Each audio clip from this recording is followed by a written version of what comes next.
আমি হেনার বাপ, আর এ হলো হেনাকে খুঁজতে আসছিল, হেনার সাবেক এক্স। আর এ হলো ক্যামেরাম্যান মেহেদি পাটুয়ারি।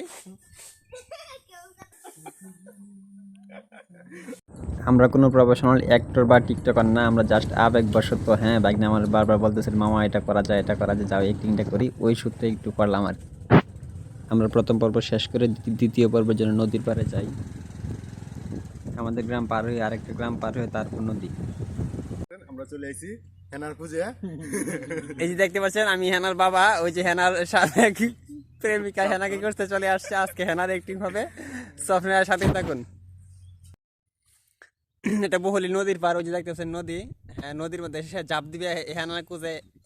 হেনাকে যখন পাচ্ছে না, যখন পাবে না, তখন সে আত্মহত্যার এক মুহূর্তে সে নদীতে ঝাঁপ দিবে আর কি। সো দেখতে পাচ্ছেন সে প্যান্ট পাল্টাচ্ছে, লঙ্গি পরতেছে। লঙ্গি পরার মুহূর্তে তাকে আমরা ডিস্টার্ব না করি।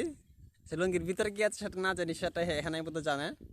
যে তুই হেনা নাই, এখন হেনার বর্তমানে সে অনেক কিছু করতে পারে। সে যে নদী দেখতে পাচ্ছেন সাইডুলি নদী, নদীর এই পারে আমরা দাঁড়িয়ে অবস্থান করতেছি।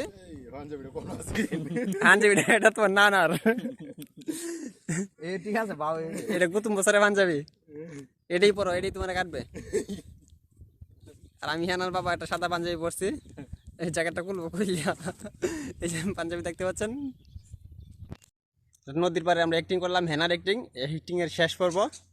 এই যে আছে রাস্তা, না না প্যান্ট না না পাঞ্জাবির পকেট থেকে 5 টাকা পাইলাম, আপনাদেরকে দেখাচ্ছি। আচ্ছা এটা তোমার বকশিস, সমস্যা নাই। তুমি যদি হেনার সাবেক এক্স, তার জন্য তুমি বিরহ বুক করতেছ। নদীর পাড়ের হেনার অ্যাক্টিং শেষ। ধন্যবাদ সবাইকে, টাটা। আজ হেনার অ্যাক্টিং এ আমাদের ক্যামেরাম্যান ছিল ওই যে মাহবুব, আমার ভাইস্তার সম্পর্কে। সে আমাদের ক্যামেরার পিছনের সাইড কাজ করেছে, সে ক্যামেরার জন্য অনেক কষ্ট করেছে, আমাদের অ্যাক্টিং এর সহযোগিতা করেছে। আমরা জাস্ট অ্যাক্টিং করছি। যে অবশ্যই আপনারা সাথে থাকবেন, পাশে থাকবেন, আর ভিডিওটি দেখার জন্য অনুরোধ রইল। ফলো দিবেন। আমরা এখানে দুইটা পর্বের জন্য দুইজন ক্যামেরাম্যান রাখি। বাড়িতে একজন ছিল মেহেদি, আর ওই একজন ছিল মাহবুব। অবশেষে শুটিং শেষ করে বাড়ির দিকে রওনা দিলাম।